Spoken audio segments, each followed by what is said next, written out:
لاہور تہذیب و ثقافت کی ایک کھلی کتاب، گزرے ادوار کی کہانیاں اور واقعات اس کے سینے میں محفوظ ہیں۔ لاہور میں جہاں تاریخ نے اپنے نشانات چھوڑے ہیں، وہیں اس زمین پر بادشاہوں، مہاراجاؤں اور انگریز عہد کے حکمرانوں نے نہایت عالی شان عمارتیں بھی تعمیر کروائیں۔ ان عمارات میں نمایاں عبادت گاہیں اپنے زمانوں کے جہل و جلال کی امین ہیں۔ ان شاندار عمارتوں میں مسجد وزیر خان منفرد حیثیت رکھتی ہے۔ مسجد وزیر خان فن تعمیر کا ایک خوبصورت شاہکار ہے، جو کہ دہلی دروازے میں موجود وزیر خان چوک میں واقع ہے۔ مسجد وزیر خان، جسے لاہور کے رخسار کا تل بھی کہا جاتا ہے، کی تعمیر 1634 میں شروع ہوئی اور 1641 تک جاری رہی۔ اس کی تعمیر 7 سال کے دورانیے میں مکمل ہوئی۔ مسجد وزیر خان کے ساتھ ایک نہایت ہی دل دہلا دینے والا واقعہ بھی منسوب ہے۔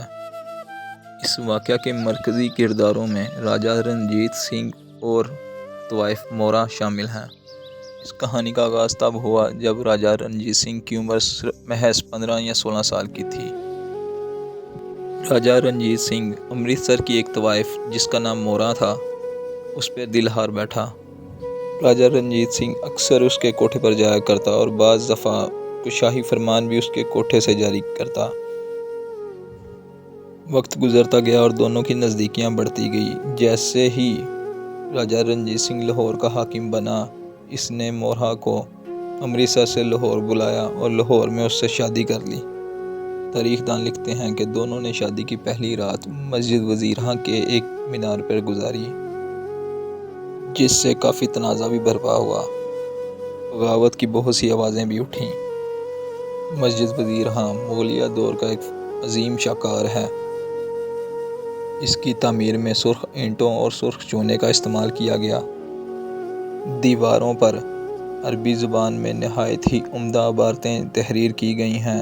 ان میں صحابہ کے نام بھی لکھے گئے ہیں اور کچھ قرآن آیات بھی لکھی گئی ہیں، جو مسجد کی خوبصورتی میں اضافہ کرتی ہیں۔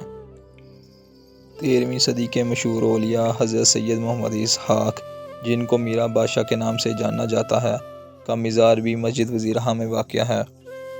اپنے ناظرین کو ایک بات بتاتا چلوں کہ مزار پہلے سے ہی موجود تھا یہاں پہ۔ مسجد کی تعمیر جو ہے وہ بعد میں کی گئی ہے۔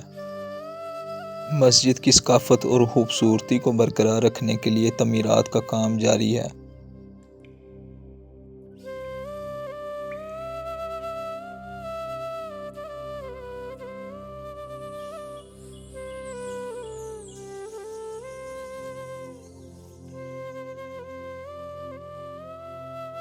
مسجد وزیر خان کے اندر موجود ممبر نہایت ہی خوبصورت اور اہمیت کا حامل ہے۔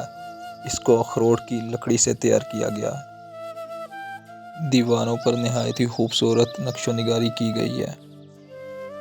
نقش و نگاری جو کہ اپنے دیکھنے والوں کا دل موہ لیتی ہے۔